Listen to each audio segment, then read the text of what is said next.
While we have them in the room, anything at all?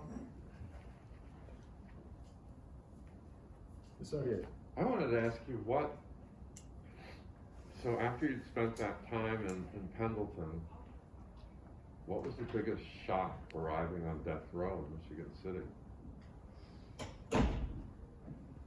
How peaceful it was and quiet. It was so quiet. And that was every day, real quiet. And I knew some people who was on death row prior to me actually going there. And I never had a clue that I would end up there. Now, one day, I was, the death row unit in Michigan City, it was by statute that they had to have a death row there. It can't be moved anywhere else. The legislators have to be the ones to change the law where death row can be someplace else. But right now, it's the Indiana State Prison in Michigan City, Indiana.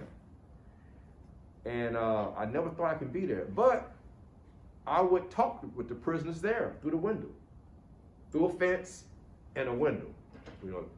And I would talk to them, they would ask me questions, and I would talk with them. I didn't know what to tell them, you know, except fight for your rights, don't give up, and things of that nature generally. And then some other prisoners was laughing, telling jokes. Are they gonna frown? You know, like, you know, you have prisoners who actually sided with the guards. And when they had executions, you had prisoners who was supporting it. And I would tell people like that, I would talk, or I was talking out loud where other people can hear it. And I say, you never know. It could be you one day. It ended up being me. And I just took it in stride and just kept doing what I was doing. I did not get scared until I was released from prison. That sounds kind of strange. And once I got released from prison, and like, whew, I dodged the bullet, then I got scared. And I'm like, man, I would never wish that on my worst enemy. I wouldn't. There was an episode on Twilight, the old Twilight Zone series. There was an episode in which this man made a pact with the devil. And he said, I'll give you anything you want, you know, just to live forever. He said, I want to live forever. So he had money, he had anything he wanted. But he was so bored with his life, miserable, that he actually went and committed a murder just to go to prison. Get executed. To get executed because he wouldn't want to die. But while he was in prison, he couldn't die. Every time they would execute him, he would wake up screaming. Well, that actually happened to me. And I thought about that. And it happened more than once. But I psyched myself out by saying, that was just a movie. I haven't made the pact with the devil. I'm doing the right thing. So I just kept on striving. And something I didn't tell anybody about that. So you had a dream like that? that? Yeah, I had a dream I was being executed. Okay. Yeah. Okay. Reoccurring? Yeah. It happened because it happened more than once. Right. Yeah. It didn't happen all the time. Right. But I had that experience. It happened more than once. Yeah. Anybody else? Anything? Yes, ma'am. It's become clear to me over the years how important, like this legacy of, like politicized prisoners teaching each other, like what they've learned is, like, I'll meet someone who like learned something from someone who learned it from you in the 80s, right? And that seems like particularly strong in like, in Indiana, especially like IDOC Watch, we work with a lot of like new African prisoners. And it's like really clear to see that legacy. So I'm wondering if you can say more about that, like how y'all find each other, how that works, and also like what we can do to support that, like sending in books that y'all read together, or sending in other kinds of things, like what kind of support can people give to y'all, like Great question. learning and teaching each other? when I first went to prison, the actual institution, that not just the county jail or being in the city lockup, actually going to actual prison, I saw the benefits in it. But benefits for the common good. If an individual made a mistake and they being punished for it, then you don't continue the punishment every day of their life. The punishment only lasts for a short period of time to get the point across and then move on. Human beings are social creatures. We social, whether you're working in a job, you socialize. Whether you form a union, you socialize and you form alliances based upon your common interests. So when we was in prison, seeing what was going on, experiencing what was going on, we came together. And we did petitions, we wrote letters, we shared ideas, and then we also educated one another. And something else I noticed when I first went to prison is that when I went to prison, everybody in there had a talent.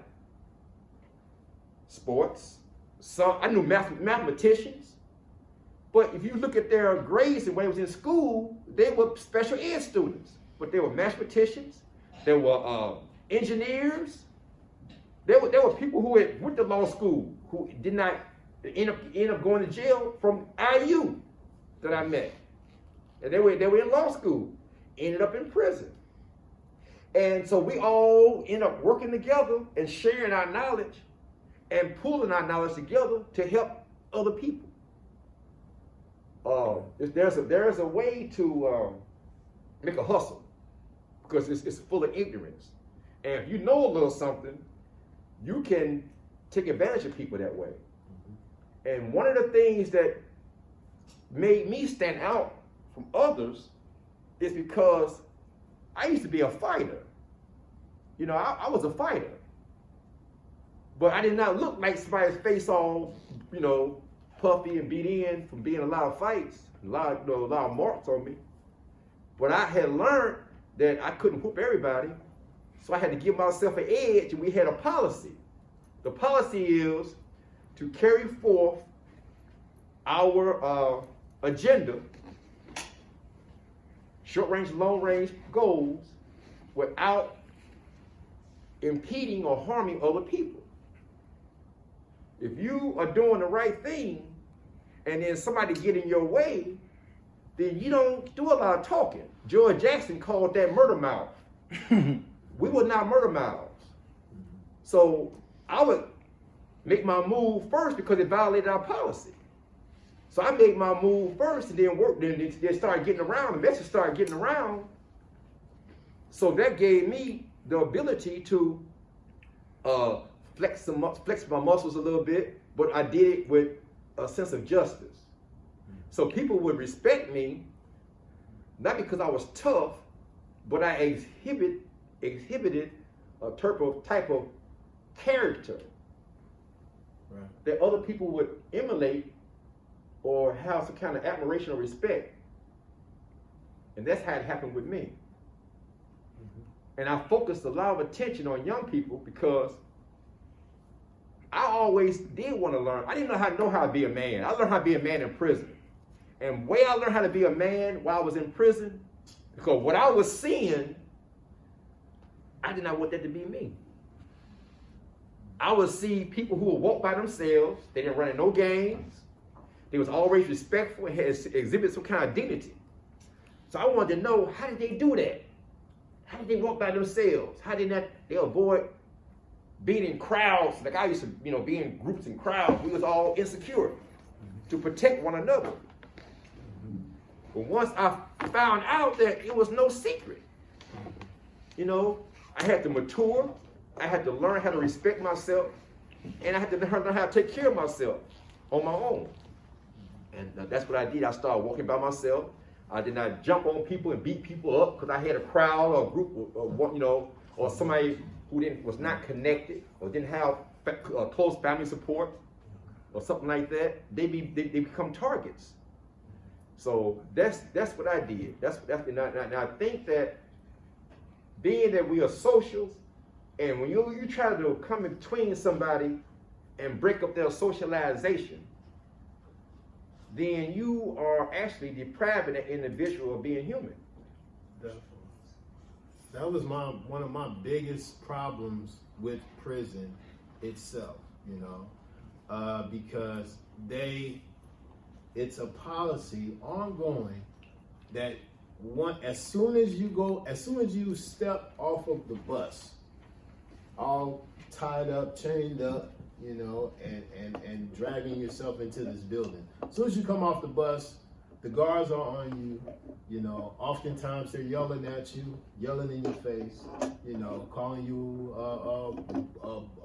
boys or girls, you know, and stripping you of your clothes right off your back, you know, telling you to bend over, you know, right in front of them, completely naked, twirl around, you know, some of them make jokes, you know, and as soon as you get into this system, you're immediately faced with what they're urging you to do, and that strip away your humanity.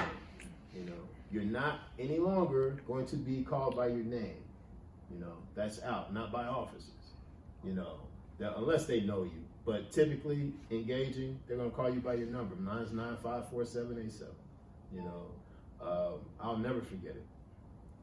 They're going to call you by your number. They're going to talk to you as if you're a thing and not a person. You know, they're going to treat their dogs lovingly when they have them on dorm or you know, in the facility.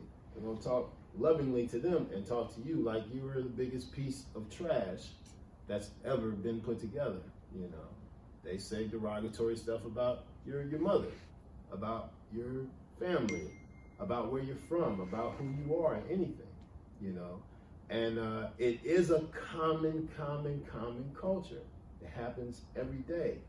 You know, if you say hello to somebody, I've seen, okay, like when you're going to chow, for example, you walk this way, you walk back that way, you know, so that way the people going in never interact with the people coming out. But you might see a family member, you might see an old friend, you might see a cousin who's been here for months, but this is your first time seeing him. You know, and you say something, hey man, how you doing? You all right? Immediately, officer in your face, you know, shut up. You know, what you think you're doing? You know, you don't talk around here. You know, you don't talk, you don't do this, you don't do that. You know, everything that makes you human. It seems like that's the main thing that they should be instilling in us. You know, it seems like that's the one thing that should be reinforced. Because that's the actual thing that connects you to the next individual. You know? But if I'm in this situation, then you put me in a room where I don't have contact, you know, you won't let my people come up here and see me, you know. So now I'm losing all that. I can't even get colored pictures of my family. A son growing, you know, a mother, a girlfriend, you know, they take my pictures, they keep them. I've seen guards keep people's pictures.